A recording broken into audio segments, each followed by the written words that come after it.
Iran is Iran.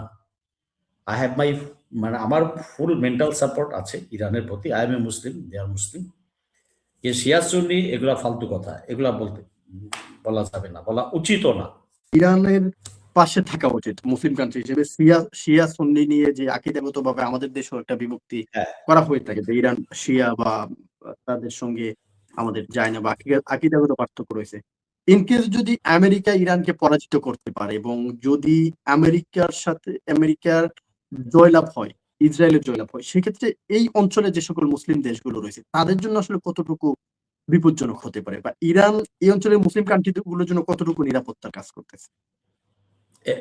আশেপাশের যে মুসলিম দেশগুলো আছে তারা কি মানে সেফ থাকবে, আস্ত থাকবে? 1-2 যদি ইরানকে কুপকাত করতে পারে, 1-2 ব্যাপার। 1-2 বলে না মানুষ, 1-2-তে আমেরিকার যে রুখে দিবে সেই জয়ী হবে। সাহসের ব্যাপার, দৃঢ়তার ব্যাপার, জাতিকে ইউনাইট করার ব্যাপার। সবকিছু ইকুইপমেন্ট আর অস্ত্র দিয়ে হয় না। রাইটিয়াসনেস অফ দি কজ যদি থাকে এবং দৃঢ় মনোবল থাকে ওই জাতি ক্যান উইন ওভার। এখানে যেমন আমি এটা যেমন ইরাকে আমি কুয়েতে আমি 1999 আর 2000-এ আমি একটা জয়েন্ট এক্সারসাইজে গেলাম। আমরা দুইজন বেশ কয়েকজন অফিসার গিয়েছিলাম। তো মানে কমান্ড পোস্ট এক্সারসাইজ কুয়েত। আচ্ছা, সেখানে ওদের অ্যারাবিয়ান অফিসারদের সাথে কথা বলছিলাম। তো ওরা যে এই যে আমেরিকা যুদ্ধ করলো, এই যুদ্ধের খরচ কিন্তু আমেরিকা তুলে নেয় এবং কয়েক গুণ তুলে নেয়। হ্যাঁ, তা আমি জিজ্ঞেস করলাম যে তোমরা তো এখন আস্তে আস্তে ইকোনমি স্ট্রং হওয়ার কথা। তো বলছে না, আমরা যে তেলটা বিক্রি করি, পেট্রোল বা অয়েল, এর 60% আমাদের ওয়ার লোন শোধ করতে যায়। তো বুঝেন, ওদের ইন্টেনশন কিন্তু দিস ওয়ে আর দ্যাট ওয়ে। ইনিশিয়ালি আর্মস বিক্রি করে তারা খেলবে, তারপরে আবার যুদ্ধের ডিজাস্টার করে আবার রিবিল্ড করার জন্য আবার ওখানে ব্যবসা করবে এবং ঋণও পরিশোধ করায় নেবে ওদের রিসোর্স বিক্রি করে। তো এটা তারা চেষ্টা করবে, but Iran is Iran. I have my মানে আমার ফুল মেন্টাল সাপোর্ট আছে ইরানের প্রতি। আই এম এ মুসলিম, দে আর মুসলিম। শিয়া সুন্নি এগুলা ফালতু কথা, এগুলা বলা যাবে না, বলা উচিতও না। আচ্ছা, ইরিত্রিয়াতে যখন আমি 2007-8-এ ছিলাম ইউএন পিস কিপিং মিশনে, তার আগে 94-এ বসনিয়াতে ছিলাম। তো তখন ইরিত্রিয়ান গভর্নমেন্ট, নামটা ভুলে গেছি, প্রেসিডেন্ট সে কিন্তু ফ্রিডম ফাইটার। সে সরকারি অফিসে বসা এবং মিটিং টিটিং করছে ফরেন ইয়েদের সাথে, পায়ে স্যান্ডেল শু। তার মা কিন্তু গ্রামে পড়ে আছে, আমাদের মতো না যে আমার বাপ যারা আমি প্রধানমন্ত্রী জমিদার, এটা না। আমার সব গোষ্ঠী সুদ্ধা বঙ্গভবনে থাকবে বা আমার রাজপ্রাসাদে থাকবে, তা না। তো সেটা না। তো ইরিত্রিয়ান গভর্নমেন্ট মানে that president was very strong. কারণ ইরিত্রিয়া এবং ইথিওপিয়া এদের মাঝখানে গ্যাঞ্জামের জন্য কিন্তু একটা ইউএন পিস কিপিং মিশন করা হলো। আচ্ছা, তো ইরিত্রিয়ান গভর্নমেন্টের গুর্দা ছিল ওই সাইডে। পুরা হোয়াইটদেরকে বলছে নো হোয়াইট আমার এখানে ডিপ্লয়েড হবে, আমার সাইডে ওর না, এক্সেপ্ট হোয়াইট, আমেরিকান না, ওয়েস্টার্ন ওয়ার্ল্ডের কেউ না। তো অ্যাজ সাচ ওই ইউএন মিশন আর্মিকে ট্রেনিং, যারা ইনকামিং আসতো রিপ্লেস হতো 6 মাস বা 1 বছর পরে, মিলিটারি অবজারভার, মিলিটারি ব্যাটালিয়ন। তো ওদের ট্রেনিং সেল, আমি ছিলাম ট্রেনিং সেলের চিফ অফ ট্রেনিং ব্রাঞ্চ। তো ওই সাইডে একটা ট্রেনিং ব্রাঞ্চ আমার খুঁজতে হলো, মানে আগেই খুলেছে। তো অ্যাজ সাচ আমি 2টা সাইডেই ট্রাভেল করতে হতো। তা আমি এখানে বলতে চাচ্ছি মূলত ওই গভর্নমেন্টের এবং জাতির যদি এক থাকে, বুড়ো আঙ্গুল দেখাইতে পারে, কোনো হোয়াইট অ্যালাউড ছিল না। এবং ইউএন হেডকোয়ার্টারও, ইউএন ফোর্স হেডকোয়ার্টারও ওই পারে একটা ছিল, গ্রিন বিল্ডিং বলতাম, আদিস আবাবায়, আর এই পারে আসমারাতে ছিল একটা অংশ, 2টা হেডকোয়ার্টার। তো এটা জাতিগত মানে একটা থাকতে হয়। তো ইউএসএ ট্রাম্প এই পাগলামি করে যাবে। আরেকটা পাগল কিন্তু আছে, যে কি নাম, জন কোরিয়ান, কিম জং উন। হ্যাঁ। তো ওই আমেরিকা যাই করবে এখানে আছে, চায়না আছে, রাশিয়া আছে। আপনি কিভাবে শিওর যে সবকিছুর ইন্টেলিজেন্স তাদের, ইরানের নিজস্ব ইন্টেলিজেন্স আছে আর আশেপাশের টার্কি ইন্টেলিজেন্স তাকে হেল্প করছে না? How you are sure? They are doing it. China technology দিয়ে দে আর ডুইং ইট, করছে। এবং আমরা রিসেন্টলি দেখেছি ইন্ডিয়া পাকিস্তান যে কনফ্লিক্টটা হয়ে গেল এই অল্প কয়েকদিনের, তো সেখানে কি এই যে রাফায়েল 3টা আরো SU 35 আরো কয়েকটা যে ফেলে দিল, do you think it was that is? তারা চায়না এখানে সাপোর্ট দিয়েছে এবং তাদেরকে জ্যামিং করে দিয়েছে, ওই ইন্ডিয়ার বাউন্ডারির মধ্যে থাকা অবস্থায় সিস্টেম করে দিয়েছে। তারা অনেক জাম্প করতেছে। তো এখান থেকে শিক্ষা নেওয়ার বিষয় হলো বাংলাদেশ, টার্কি,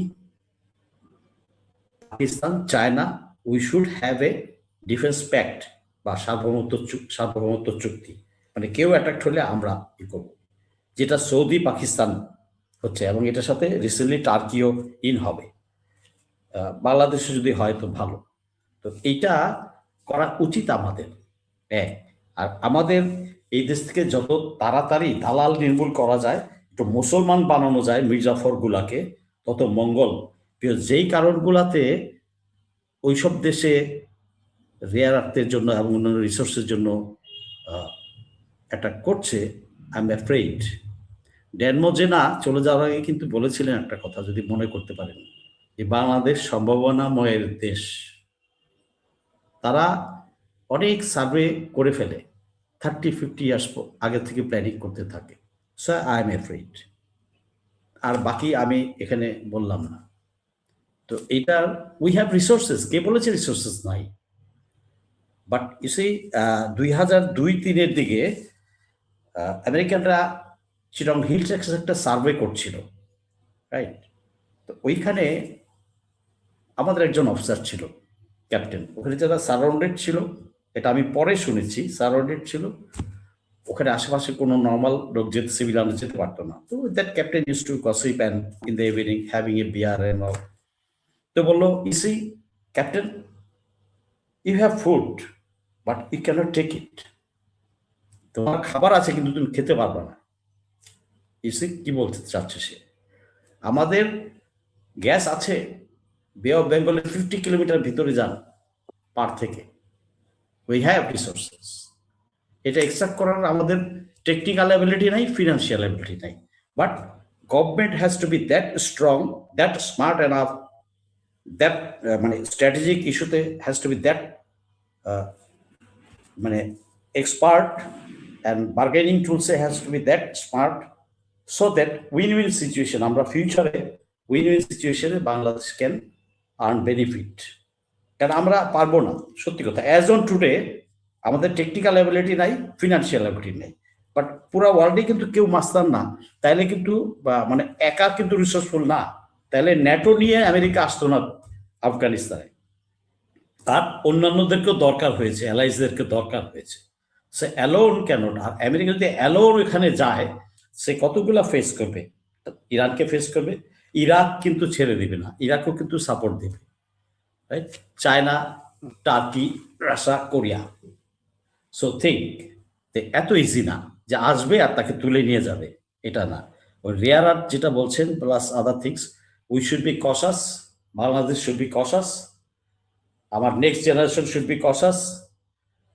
আমরা কিন্তু উই হ্যাভ রিসোর্সেস। তো এখানে পশ্চিমাদের আধিপত্য বাংলাদেশে দেওয়া যাবে না। আপনার কাছ থেকে একটু এনশিওর করি, যেটা আপনি প্রথম আলোচনায় বলেছেন যে ইরানের পাশে থাকা উচিত মুসলিম কান্ট্রি হিসেবে। শিয়া সুন্নি নিয়ে যে আকীদাগতভাবে আমাদের দেশেও একটা বিভক্তি করা হয়ে থাকে, যে ইরান শিয়া বা তাদের সঙ্গে আমাদের যায় না, বা আকীদাগত পার্থক্য রয়েছে। ইনকেস যদি আমেরিকা ইরানকে পরাজিত করতে পারে এবং যদি আমেরিকার জয়লাভ হয়, ইসরায়েলের জয়লাভ হয়, সেক্ষেত্রে এই অঞ্চলে যে সকল মুসলিম দেশগুলো রয়েছে তাদের জন্য আসলে কতটুকু বিপজ্জনক হতে পারে, বা ইরান এই অঞ্চলের মুসলিম কান্ট্রি গুলোর জন্য কতটুকু নিরাপত্তার কাজ করতেছে? আশেপাশের যে মুসলিম দেশগুলো আছে তারা কি মানে সেফ থাকবে, আস্ত থাকবে? 1-2 যদি ইরানকে কুপকাত করতে পারে, 1-2 ব্যাপার, 1-2 বলে না মানুষ, 1-2তে এইটুকু বলতে পারি। ইরানকে কাউন্ট করছে, Iran can be the safeguard for the middle east countries যদি ইরানকে তারা সাপোর্ট করে, আর কিছু লাগবে না। ইরানকে যদি বাকি মুসলিম কান্ট্রিগুলা সাপোর্ট করে, তাহলে Iran can be the guardian of rest of the country's, rest of the Arab countries. তা আমার অ্যাসেসমেন্ট হতে পারে। তাদের সম্পদ তো আছে তো, তারা তো যদি বাইরের ইন্ট্রুডারকে সহযোগিতা না করে তাহলে পারবে না, তাহলে এটা পারবে না। ইউসি ন্যাটোতে পারে নাই। আমি যখন 2007-এ জার্মান একটা অফিসার ছিল ক্যাপ্টেন, তো ওরা আবার 6 মাস করে মিশনে থাকে, চলে যাচ্ছে, তো তার সাথে ইয়েতে ক্যাফেটেরিয়াতে হাই হ্যালো বলছি। আমি তখন আদিস আবাবায় গিয়েছি, ও হোয়াইট যেহেতু আদিস আবাবা ছিল, ও শেষ করে চলে যাচ্ছে, তো তার সাথে গল্প করছিলাম। তো ওকে, নামটাও ভুলে গেছি, ক্যাপ্টেন। তো আমি বললাম, okay, when you are coming for next mission? ও don't tell me that shit, maybe maximum 6 months, again I might have to land up in Afghanistan.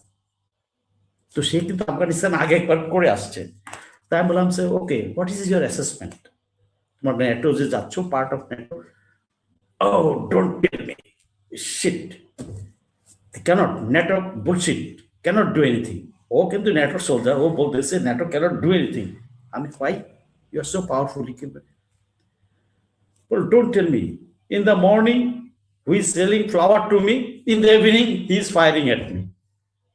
মানে সকালবেলা যে তাকে ফুল বা রুটি বা বিভিন্ন জিনিস বিক্রি করছে, ঠিক সন্ধ্যার পরে এসে তার উপর ফায়ার করছে। So it's difficult to identify কে শত্রু কে মিত্র। জাতি যদি এক থাকে তাহলে সম্ভব।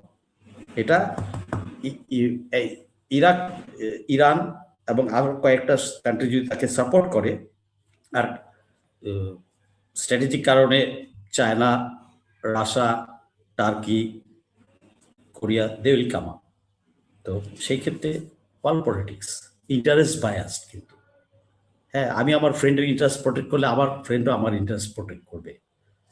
Is a two way traffic.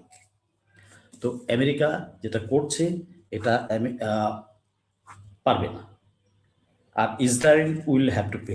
ওই 23 সালেই যদি 23 বা 24-এই তো করলো, ইরান যখন হিটব্যাক করলো, ইরান হিটব্যাকটা যদি না থামে, আমার ধারণা যদি আর 8-10 দিন কন্টিনিউ করতো ওখানে তার মিসাইল দিয়ে, ঠিক করে ফেলতে পারতো। করেনি, তার মাঝ পয়েন্টে তাকে কি, চলো আমরা কি করি, সিজ ফায়ার করি, মিটিং করে। যখনই এই আমেরিকা, ইসরায়েল এরা যখন বিপাকে পড়ে যায়, তাড়াতাড়ি নিজের বাণিজ্য রক্ষার জন্য, নিজের সেফটির জন্য তাড়াতাড়ি সিজ ফায়ার, মেডিয়েশনের জন্য কল দেয়। কাতারকে বলে, অমুককে বলে, তমুককে বলে। এটা যদি টেম্পোটা বজায় রাখে এবং টাইড আউট করতে, ইট কুড ফিনিশ, ওখানেই শেষ করতে পারত। এটা আমি মনে করি। কোনো ব্যাপারই ছিল পলিটিক্সের কারণে অনেক সময় পারা যায় না, পারেনি হয়তো সেই কারণে। ইরানও হয়তো একটু টাইম নিয়েছে, but next time they hit Iran, they will get the real test, ইনশাল্লাহ। জি, ধন্যবাদ।